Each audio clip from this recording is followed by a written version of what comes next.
दोस्तों, जैसे हमने वंदे मातरम की बात की, उसी प्रकार से थोड़ा मिला जुला मुद्दा जो है वो भारत माता की जय से जुड़ा हुआ है।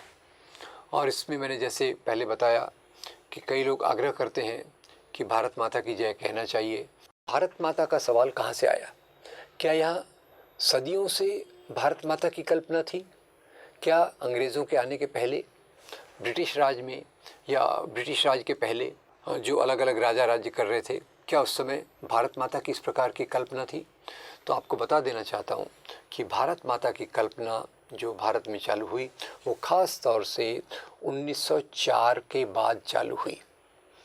1904 में जब बंगाल के विभाजन की बात चल रही थी तो रविंद्रनाथ टैगोर जी के भतीजे अवनींद्रनाथ टैगोर ने एक चित्र बनाया और उसको पहले बंग माता फिर भारत माता के रूप में उन्होंने अपनी सुंदर पेंटिंग को सामने रखा।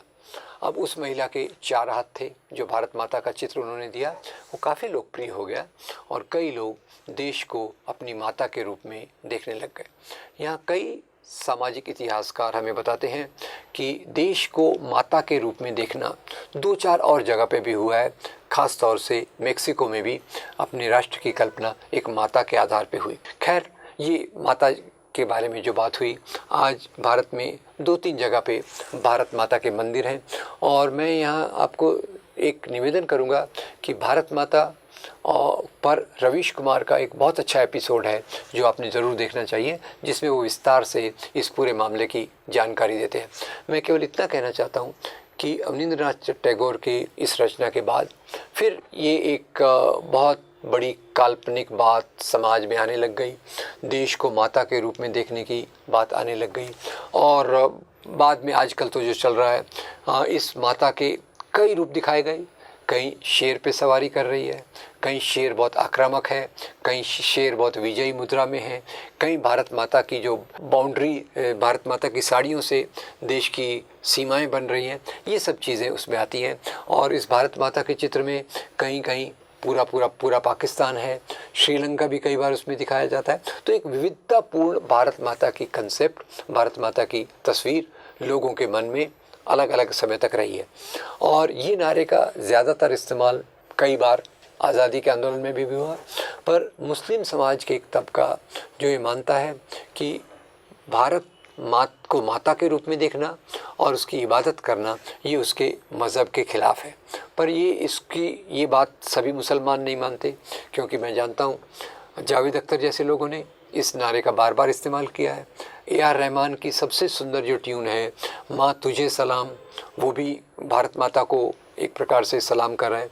तो वास्तव में इस नारे का इस्तेमाल लोगों ने सांप्रदायिक रूप से देखने की कोशिश की है। भारत एक खोज, जो पंडित जवाहरलाल नेहरू की किताब डिस्कवरी ऑफ इंडिया के चारों तरफ घूमता है, उसका एक एपिसोड है जो भारत माता की जय पर चलता है। तो उसमें एक छोटी सी घटना ऐसी है कि पंडित नेहरू बंगाल के गांव में पब्लिक मीटिंग के लिए बैलगाड़ी पर बैठकर जाते हैं। जब मीटिंग शुरुआत होती है तो मीटिंग में वो लोगों से संवाद करते हैं और कहते हैं ये भारत माता कौन है। तो लोग हिचकिचाते हुए जवाब देते हैं। कुछ लोग कहते हैं कि भारत माता यानी यहाँ की ज़मीन, यहाँ के पहाड़, यहाँ की नदियाँ, इस प्रकार का जवाब आता है। तो उसके बाद पंडित नेहरू कहते हैं भारत माता का मतलब है यहाँ के सब लोग। यहाँ की ज़मीन वगैरह तो है ही, पर जितना ज़मीन है उतना ही महत्व यहाँ के लोगों का है। और लोगों में जैसे गांधी की कल्पना थी, नेहरू की कल्पना थी, सरदार पटेल की कल्पना थी, लोगों में सभी धर्म के लोग आते हैं। तो भारत माता में एक तरफ ये कल्पना रखी गई और दूसरी तरफ जो आज भारत माता एक आक्रामक रूप में दिखाई जाती है, वो एक दूसरा प्रकार का चित्र है जिसका उपयोग कुछ सांप्रदायिक ताकतें अल्पसंख्यकों को टारगेट करने के लिए, निशाना करने के लिए लगाती हैं। और यहाँ ये जो दोनों मिले जुले सवाल हैं, वंदे मातरम का, भारत माता की जय का, इसमें मेरे ख्याल से कोई संविधानिक प्रावधान नहीं है कि आपने इस प्रकार के नारों को लगाना चाहिए। भारत का संविधान जो कहता है Bharat, India that is Bharat, ये हमारे संविधान में हमारे देश का वर्णन है। तो उसके आधार पे लोग अपनी अपनी प्रतिबद्धता से जिस प्रकार की उनकी भावनाएं हैं, उन भावनाओं को ख्याल रखना चाहिए। वास्तव में तो एक मिले जुले समाज में लोगों की भावनाओं के आधार पर ही हमने चलना चाहिए, और उसके दूसरे की भावनाओं का पूरा अगर हम आदर करेंगे तो निश्चित रूप से इस देश की सांप्रदायिक एकता पहले से मजबूत होगी। धन्यवाद।